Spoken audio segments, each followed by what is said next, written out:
RM200 lebih bernilai daripada RM1,000. Dengar apa yang saya nak sampaikan. Percaya atau tak, anda simpan RM200 daripada usia 25 tahun lebih bernilai berbanding apabila anda simpan RM1,000 bermula usia 45 tahun. Setuju atau setuju? Masalah pertama, ramai tunggu gaji besar baru nak mula menyimpan. Masalah kedua, ramai yang kurang faham masa adalah aset yang paling berharga. Masalah ketiga, kita ingat umur makin meningkat, gaji makin banyak, boleh simpan lagi banyak.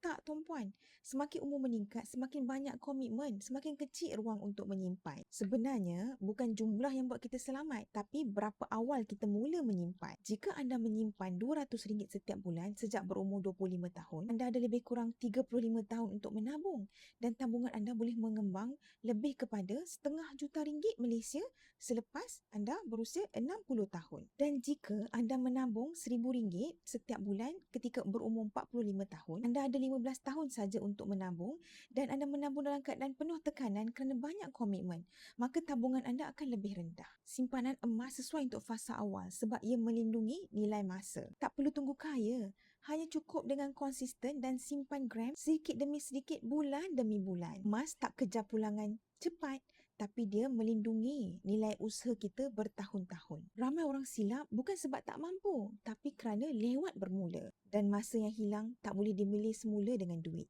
Kalau anda masih muda, jangan tunggu sempurna. Mulakan awal. Mulakan hari ini. Apa lagi, follow saya rapat-rapat untuk simpan emas dengan tenang.